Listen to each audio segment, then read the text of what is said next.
I nosaltres continuem. Queralt, vols continuar? Sí? Jo sempre vull continuar, però... I a més, quines ganes de tornar-me a trobar amb el Carles Mateo en la seva secció del Nou Món Digital, ja que crec que és el millor dels dilluns. Sí, totalment. Presentem el Carles Mateo. Carles, bon dia, bona tarda. Benvingut novament a un dilluns a Ràdio Amèrica Barcelona. Hola, molt bona tarda. Moltes gràcies, encantat de veure's un altre cop. No, el plaer és nostre i, sisplau, a veure la teva samarreta. Ah, aquesta és molt adequada pels moments en què estem de tanta calor, perquè és una cervesa fresqueta. Ah, m'encanta! No sé si es veu. Sí, clar. Bueno, em fa un cuerpo macizo, però m'agrada molt aquesta samarreta, així que... Ja està bé. A més, amb la calor que fa una cervesa fresqueta, aigua freda també, qualsevol cosa fresqueta entra bé pel cos. Sí. M'ha semblat que era adient. Jo ja estic a Irlanda, ja soc a Irlanda, que estic molt bé aquí, però quan vaig ser a Catalunya feia una calor insuportable. Imagino. Però a Irlanda, ja que vas tornar, justament volia consultar-te no només el clima, que és la meva pregunta habitual, sinó també el preu de la benzina. Mira, Mariel, em vaig quedar esgarrifat quan ho vaig veure. Vaig passar i li vaig fer una foto a la benzinera, perquè no m'ho podia creure. La benzina normal, diguem, 2 euros amb 15, quasi 2 euros amb 159, és a dir, quasi 2,60.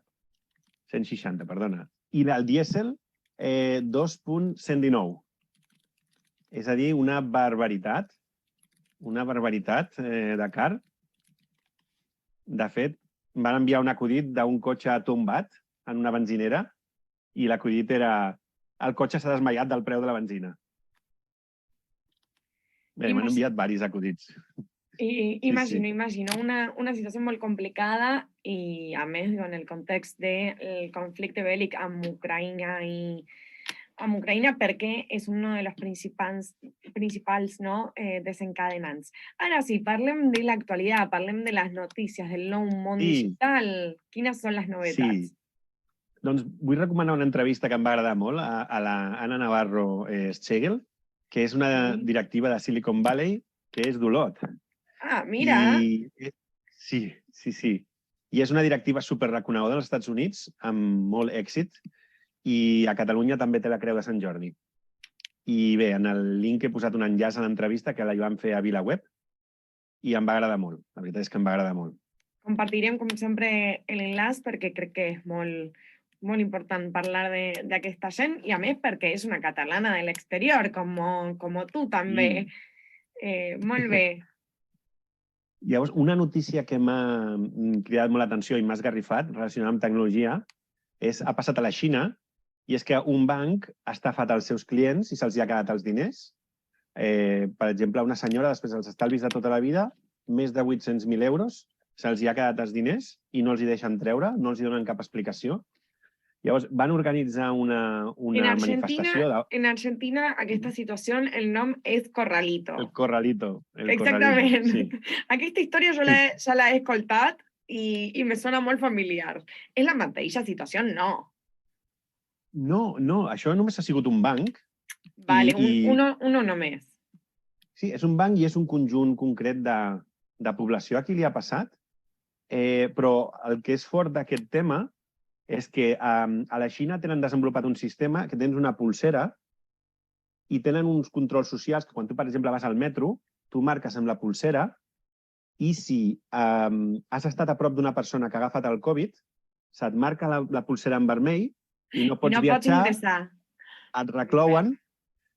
Sí. Llavors, què ha passat? Foucault va escriure això fa molt temps en un text que el nom és Dominació i Vigilància, on parla del panòptico i va dir això sense tant desenvolupament tecnològic. Clar, o Orwell, per exemple. Clar, també, sí. Sí. Clar, doncs el cas ha sigut que totes les persones que anaven a la manifestació han donat vermell com si haguessin estat exposades a algú amb Covid. De manera que ningú ha pogut anar a la manifestació. Quina casualitat, no? Quina casualitat. Vinga. Llavors, el curiós, a més, és que els agafava la policia i els pujava a un tren de tornada.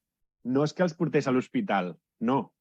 És que, bàsicament, el que han fet és utilitzar la tecnologia per desactivar una manifestació cívica, pacífica, amb tot el dret, democràtica, contra una estafa. És un cas de molt mal ús de la tecnologia, en males mans, no? Sí, totalment d'acord i em sembla molt important que en aquesta secció de la que parlem justament de la nova tecnologia també que tinguem aquesta capacitat de fer una petita crítica del desenvolupament tecnològic, perquè si no la gent tot el temps creu que la tecnologia va a hacer el camí per a la vida millor i nada más. En absolut. No, hi ha molts riscos. Per exemple, un dels riscos, quan estava estudiant la carrera, que ja soc enginyer per Irlanda, doncs quan estava estudiant la carrera, una de les assignatures havíem de desenvolupar uns projectes amb Amazon. I un dels projectes que Amazon ens demanava era que expliquéssim lo fantàstic que era poder fer el vot digital i no haver d'anar físicament a votar a les polling stations, no? als col·legis electorals. I a mi els hi va sortir malament, perquè els hi vaig dir que això era un risc per la democràcia i que no es podia fer, bàsicament. Totalment. Inclús encara que vagis a un lloc i donis a una pantalleta, com va passar als Estats Units, qui et diu que després que s'hagin comptat els vots, no va algú i amb una sola instrucció, que en bases de dades tenim un llenguatge que es diu SQL, que serveix per parlar amb la base de dades, amb una sola línia canvies i on hi havia 500.000 vots per Puigdemont, en posen 50.000, per exemple. Saps? De manera que fan guanyar qui ells volen. L'única manera de poder fer un tema de vot electrònic, amb màquines, és que el tíquet s'imprimeixi, és a dir, el tíquet amb el teu vot s'imprimeixi, a part de comptar-lo a la màquina, i es posi amb un sobre també a la urna. Llavors, la màquina... Per confirmar els resultats. Exacte. I que hi hagi el que hi ha ara. Carles, testimonis... Sí. Aquesta conversació, la veritat que m'agrada molt, però tenim que continuar. Hem de continuar amb les novetats. Parlarem, si no entenc mal, justament de la Sagrada Família. Sí, això és una cosa que m'ha agradat molt, i és que la CNN, a la secció de CNN Travel, ha publicat la notícia que a la votació de TripAdvisor els viatgers han votat com a atracció turística número 1 la Sagrada Família, de 2022, la Sagrada Família. I és una notícia molt maca que volia comentar. I llavors podeu veure el link també i passo més coses així, que no tenim molt de temps. Molt bé. Ara, sisplau, com continuem? Sí. Bé, m'agradaria passar molt ràpid pel tema seguretat, però passaré molt rapidet, simplement per esmentar alguns perills. Per exemple, una empresa americana que es diu Shields Healthcare ha patit un hackeig, és una companyia de salut a Massachusetts, i resulta que els hi han robat o han estat exposades les dades de 2 milions de persones. I les dades són molt sensibles, els números de seguretat social, registres mèdics, identificadors de pacient, assegurança, és a dir, que són dades molt sensibles. I aquestes coses passen per desgràcia. També volia parlar d'un problema de seguretat que s'ha trobat amb Microsoft Word, és que bàsicament han aconseguit explotar un sistema que tenia Microsoft per recollir feedback d'usuaris i per gestionar problemes per suport, diguem, i han trobat un error que permetia a qualsevol atacant que explotés agafar control d'aquest ordinador. I bàsicament l'atac aquest es fa enviant un document que està construït de la manera que s'explota l'atac. Llavors, doncs, és una cosa que ha trigat molt en reaccionar a Microsoft i per això sempre us recomano no obrir documents de gent que no coneixeu o documents que no espereu, especialment si són documents com doc. Normalment els PDF solen ser més segurs, però s'ha de vigilar que si t'envien una cosa que sembla un PDF, a lo millor no és un PDF, a lo millor és un... per exemple, podria ser transferència.pdf.exe. Això és un programa executable i aquí segur que és un virus. Llavors, tot això s'ha de tenir molt de compte. Llavors, us volia parlar també dels cotxes elèctrics. Problemes amb els cotxes elèctrics. Oh, per què problemes? A mi m'agraden molt. Bé, no són els cotxes elèctrics, perdó, són els cotxes, encara que normalment aquests són elèctrics, són els cotxes aquests que tenen el conductor automàtic, l'autopilot, que condueixen de manera autònoma. Del que havíem estat parlant. Sí. Doncs resulta que als Estats Units els deixen circular en alguns indrets, els deixen circular que els puguin provar les companyies, els autoritzen a circular en obert. I el problema és que en 10 mesos, només en 10 mesos, aquests cotxes han estat involucrats en 392 xocs als Estats Units. El 70%, és a dir, 273 xocs o col·lisions, accidents, van succeir amb Tesla Autopilot o el que diuen Full Self-Driving Beta, que és el cotxe que condueix completament sol. Ja, clar, això no vol dir que sigui culpa d'aquests cotxes. Pot ser que li hagin xocat. Vull dir que et comptaria. Si un altre xoca contra un cotxe de Tesla no en té culpa, però és un incident.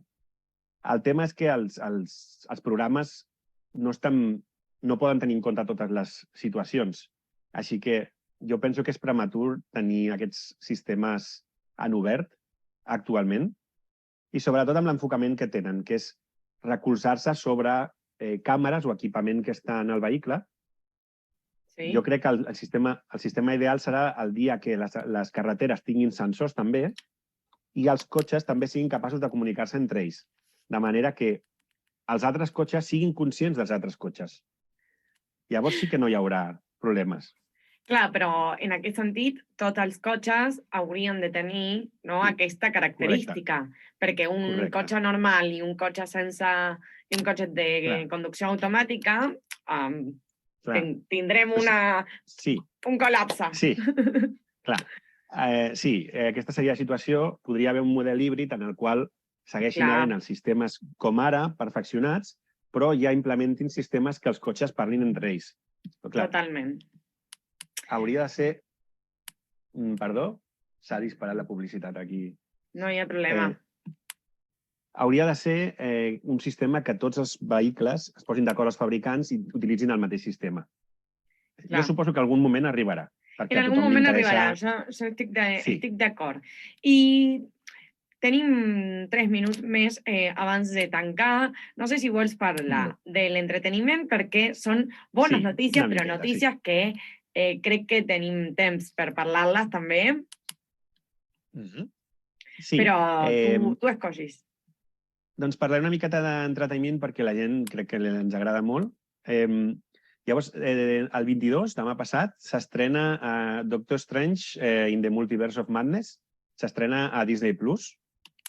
Hi ha gent que ja l'ha vist al cinema, però és una pel·lícula xula. Bé, és una pel·lícula de les que considero xules, però jo no l'he vista. Llavors, tinc feedback d'una companya que li va agradar més la primera. Llavors, no sé. Té bona pinta, però no us puc dir. M'esperaré a veure-la també. Farem una avaluació.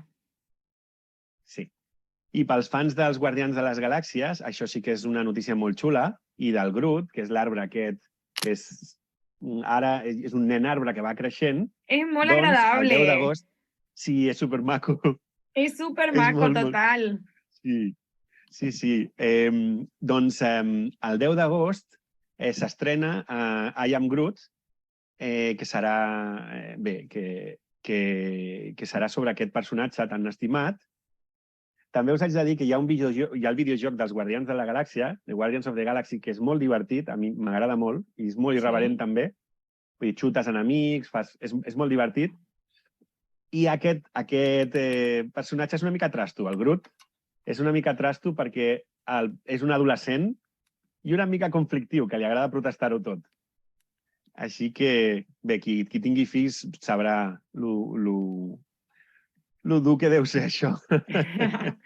Totalment. Carles, moltíssimes gràcies per compartir, com sempre, la informació del nou món digital i, sobretot, no només la informació, sinó també la reflexió des d'una perspectiva crítica, que crec que si va a dir-lo una persona que va a dedicar-se a això és molt valorable. Així que moltíssimes gràcies i ens veiem la setmana que ve. Sí, moltes gràcies. Que estigueu molt bé. Y la gente que está escoltant ya té disponible el enlace del blog del Carles Mateo en nuestro chat de Twitch y nosaltres continuem amb